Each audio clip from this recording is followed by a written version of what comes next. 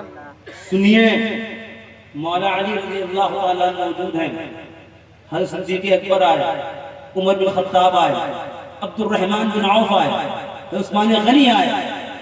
علی فاطمہ سے رشتے کے لیے کیوں نہیں کہتے؟ رسول اللہ سے جا کر بات کیجئے, آپ کا رشتہ ہو جائے فاطمہ سے شادی کے لیے. حضرت مولا علی رضی اللہ عنہ جواب میں آپ نے فرمایا کہ مجھے ڈر لگتا ہے کہیں رسول اللہ انکار نہ کر دے، سوچتا تو ہوں چاہوں فاطمہ کے رشتے کے لیے، لیکن جا نہیں پاتا، ہمت نہیں جا پا رہا ہوں۔ یہ کل کتابوں میں بتا رہا ہوں، شیعہ کتابوں میں بھی یہی روایت ہے، اہل سنت والجماعت کی کتابوں میں یہی روایت ہے۔ مولا علی رضی اللہ عنہ سے خاتون جنت کے رشتے کا مشورہ دینے والے کوئی اور نہیں، صدیق اکبر ہے، عمر بن خطاب ہے، عثمان غنی ہے، عبد الرحمن بن عوف ہے، سعد بن ابی وقاص ہے، جلیل القدر صحابہ مشورہ دے رہے ہیں، علی جائیے رشتہ لے کر فاطمہ کے لیے۔ ڈر لگتا ہے کیسے جاؤں؟ حضرت ابو بکر نے کہا نہیں، ایک بار جائیے تو صحیح، ہمیں یقین ہے مصطفیٰ آپ ہی کا انتظار کر رہے ہیں، آپ ہی کا انتظار کر رہے ہیں۔ مولا علی رضی اللہ عنہ نے حوصلہ دیا، مولا علی جوان ہے، کڑیر جوان ہے، رشتے کے لیے آپ پہنچے رسول اللہ کی بارگاہ میں۔ السلام علیکم یا رسول اللہ۔ وعلیکم السلام یا علی۔ خیریت؟ چپ ہو، کچھ بھی نہیں بولا۔ حضور صلی اللہ علیہ وسلم نے پھر دوبارہ پوچھا، علی کسی کام سے آئے ہو؟ پھر آپ نے کوئی جواب نہیں دیا۔ پھر تیسری بار رسول اللہ فرمایا، علی کیا فاطمہ کے رشتے کے لیے آئے؟ کہہ دیں سبحان اللہ، فاطمہ کے رشتے کے لیے آئے؟ اور کوئی غیب کیا تم سے نہا ہو بھلا، جب نہ خدا ہی چھپا تم پہ کرو۔ علی رضی اللہ عنہ نے کوئی جواب نہیں دیا، اس بات میں سر ہلایا۔ رشتہ مانگنے کا ادب دیکھے، طریقہ دیکھے، یہاں تو بھاگنے کے لیے لوگ تیار، بھگانے کے لیے تیار، باپ کی ناک یہاں نہیں یہاں تک کٹ جائے کوئی فرق نہیں۔ مسلمان بچوں کا یہ حال ہے، بے حیائی بے شرمی کا یہاں تک کٹ جائے کوئی فرق نہیں پڑتا، عزتیں لٹتی ہیں لٹ جائے کوئی فرق نہیں پڑتا، غیرت کوئی مسئلہ نہیں رہا ہمارے اور آپ کے، وقار کوئی شے نہیں رہی ہمارے اور آپ کے، ہر طرف عیاشی اور عیش پرستی کا بازار گرم ہو چکا ہے۔ میں مسلمانوں کے درمیان یہ جو ماحول ہے وہ بتا رہا ہوں۔ مولا علی رضی اللہ عنہ نے کوئی جواب نہیں دیا۔ رسول اللہ نے پوچھا، علی فاطمہ کے رشتے کے لیے آئے ہو؟ سر اس بات میں ہلایا، حضور نے فرمایا انشاءاللہ انشاءاللہ۔ مولا علی اٹھ کر باہر چلے گئے، حضرت ابو بکر نے پھر پکڑ لیا، مبارک ہو۔ حضور نے ہاں کہا، مولا علی نے کہا ہاں کہا، کچھ نہیں کہا، کچھ تو کہا ہوگا، کہا جب میں نے رشتے کے لیے کہا، حضور نے خود کہا، میں نے سر ہلایا اس بات میں، تو حضور نے انشاءاللہ کہا، اس کے علاوہ کچھ نہیں کہا۔ صدیق اکبر کی محبت دیکھیں اہل بیت، صدیق اکبر کی محبت دیکھیں، مولا علی سے حوصلہ دیکھیں۔ کہا علی کیا آپ کو خبر نہیں ہے نبیوں کی انشاءاللہ بھی ہاں ہی ہوا کرتا ہے، وہ نبی کی انشاءاللہ ہاں ہی ہوا کرتا ہے۔ اب رسول اللہ نے کوئی بات نہیں کی، فوراً گئے خاتون جنت کے پاس، فاطمہ الزہرا طاہرہ ذاتیہ مطہرہ، طاہرہ مطہرہ، انہیں طاہرہ جانتے کیوں کہا جاتا ہے؟ اس لیے کیونکہ یہ خود پاک ہے، اور مطہرہ جانتے کیوں کہا جاتا ہے؟ اس لیے کہ کوئی اسے محبت کر لے اللہ اسے بھی پاک کر دیتا ہے۔ طاہرہ بھی ہے مطہرہ بھی ہے۔ فاطمہ الزہرا کے پاس رسول اللہ پہنچے، بیٹی کچھ خبر ہے؟ کیا ہوا بابا؟ بیٹی علی تمہارے رشتے کے لیے آئے ہیں۔ یہاں تو ناک کی بات بن جاتی ہے، بیٹی سے نہیں پوچھیں گے، بیٹی سے پوچھنا شرم کی بات، یہ ہم نے اور آپ نے بنایا۔ بیٹی سے رشتے کے لیے پوچھنا شرم کی بات نہیں ہے، مصطفیٰ کی سنت ہے۔ رسول اللہ نے پوچھا اپنی بیٹی سے، علی تمہارے لیے رشتے کے لیے آئے تھے، تمہارا کیا خیال ہے؟ خاتون جنت نے ایک روایت کے مطابق آپ نے عرض کیا، حضور وہ تو فقیر ہے، فقر میں رہتے ہیں، فقر میں رہتے ہیں، جتنا کماتے سب لٹا دیتے ہیں، تو آپ مکہ کے سب سے بڑے فقیر سے میرا رشتہ۔ رسول اللہ نے مسکرا کر ارشاد فرمایا، میری بیٹی فاطمہ میں نے اس وقت تک تمہارے رشتے کے لیے علی سے ارادہ نہیں کیا جب تک اللہ نے جبریل کو بھیج کر مجھے نہ کہہ دیا۔ یہ رشتہ یہاں طے نہیں ہوا، آسمانوں میں طے کیا گیا۔ اور جب یہ کہا تو حضرت خاتون جنت نے کوئی جواب نہ دیا۔ حضرت فاطمہ الزہرا رضی اللہ تعالی عنہ کی یہ بات سرکار دو عالم صلی اللہ علیہ وسلم لے کر پہنچے، مولا علی کو بلایا، بلانے کے بعد کہا، علی کیا انتظام ہے؟ یہ میں شادی بتا رہا ہوں مسلمانوں کو، اور آج کل کی شادیوں کا حال آپ کے اور آپ کے سامنے ہے۔ حضرت مولا علی سے کہا، مبارک ہو تمہیں نبی کی بیٹی مبارک ہو۔ مولا علی رضی اللہ تعالی عنہ نے اللہ کا شکر ادا کیا۔ پھر حضور صلی اللہ علیہ وسلم نے ان سے ارشاد فرمایا علی شادی کے لیے کیا انتظام ہے؟ کہا حضور میرے پاس کوئی انتظام نہیں ہے، یہ حیدر کرار کی شادی ہے۔ تو کوئی انتظام نہیں، پیسہ نہیں ہے؟ کہا حضور پیسہ نہیں ہے۔ کہا وہ جو زرہ میں نے خیبر کے موقع پر دی تھی وہ؟ کہا حضور وہ زرہ ہے۔ کہا وہ زرہ اگر تمہارے پاس ہے تو جاؤ اسے رہن رکھ دو گروی کے طور پر، جو پیسہ ملے اسے لے آؤ، لا کر میرے ہاتھ پر رکھو۔ یہاں پر میں آپ کو ایک عظیم نکتہ بتانا چاہتا ہوں جو آج تک آپ لوگوں نے بہت کم سنا ہوگا، لیکن سن لیجئے، اس پر عمل کیجئے گا، آپ کو معلوم ہوگا کہ ہم کتنا الٹا چل رہے ہیں، دینی معاملات کو ہم نے کتنا پسے پش ڈال رکھا ہے۔ کہتے ہیں رسول پاک صلی اللہ علیہ وسلم کہ علی یہ زرہ لے جاؤ، رہن رکھ دینا گروی کے طور پر، جو پیسہ ملے مجھے لا کر دو۔ مولا علی رضی اللہ عنہ چلے، راستے میں جا رہے تھے، عثمان غنی مل گئے، السلام علیکم۔ وعلیکم السلام۔ علی کہاں چلے؟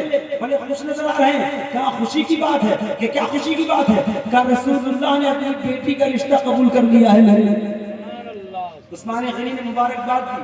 کہا جا کہاں رہے؟ کہ جا رہا ہوں ولی نکاح کا انتظام کرنے کے لیے۔ کہا کیسے کریں گے؟ کہ یہ میرے پاس زرہ لے کر جا رہا ہوں، گروی رکھوں گا، اور گروی رکھنے کے بعد جو کچھ پیسہ ملے گا لا کر رسول اللہ صلی اللہ علیہ وسلم کی بارگاہ میں دینا ہے، اور اس کے بعد نکاح کا انتظام حضور فرمائیں گے۔